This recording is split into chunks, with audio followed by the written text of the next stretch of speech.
আসসালামু আলাইকুম বন্ধুরা, তোমরা সবাই ভালো আছো? আশা করি তোমরা সবাই ভালো আছো। আজকে আমরা জানবো যে এগুলো কি। এগুলো সর্ষে। আর এগুলার ফল কি? এই ফল দিয়ে তেল হয়, কদিন পরে কেটে তেল মলে পরে শুকানো হয়, শুকানোর পরে পরে তেল ভাঙে, তেল দিয়ে রান্না খাওয়া হয়, রান্না করা এখানে অনেক শস্য আর এই পাতা দিয়ে হয় বড়া, ডালের বড়া বানানো হয়। আর এই ফলটার ভিতরে যখন পাকবে তখন এই ফলের ভিতরে লাল হবে, এটা ফলটা শুকিয়ে পরে লাল হবে। বন্ধুরা দেখো, এখানে অনেক শস্য আর ফলের ভিতরে এরম দেখতে ঠিক। আর বন্ধুরা এগুলো পাকার পরে এগুলো দিয়ে শস্য তেল বানানো হবে। বন্ধুরা এখানে অনেক শস্য ফুল লাগানো হয়েছে। এটা কবে কবে লাগানো হয়েছে?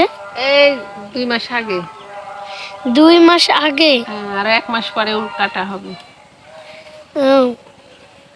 বন্ধুরা দেখো, একদম হলুদ কালার, খুবই সুন্দর, দেওয়া লাগে, অনেক সুন্দর হয়েছে। ওষুধ স্প্রে করে দেওয়া লাগে, পরে ভালো হয়। বন্ধুরা খুব সুন্দর, দেখো খুব সুন্দর এগুলো ফুল। আমার ভিডিওটি এটুকুই ছিল। যদি ভালো লাগে লাইক শেয়ার সাবস্ক্রাইব কমেন্ট করে যাবেন। আল্লাহ হাফিজ।